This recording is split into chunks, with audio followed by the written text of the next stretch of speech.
Sebenarnya kita buat layangan Pegon klasik itu sudah lama ya, sekitar 3 jaman ya. Tapi kenapa malah patah?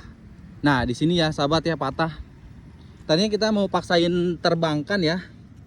Akan tetapi hari sudah sore. Bentar kita liatin. Nah, patahnya di sini ya sahabat ya. Jadi bambunya jelek ya. Tuh. Tadi patah di sini terus sama di sini, 2. Akhirnya kita coba patahin lagi sebelah sininya. Ternyata nggak bisa ya. Karena sayapnya itu harus 2, harus utuh gitu. Kita coba tambal tapi ya karena waktu udah sore, makanya kita nerbangin layangan ini ya. Layangan. Wah, mantap ya, layangan bumber ini sudah mengudara indah di langit yang biru ya sahabat ya.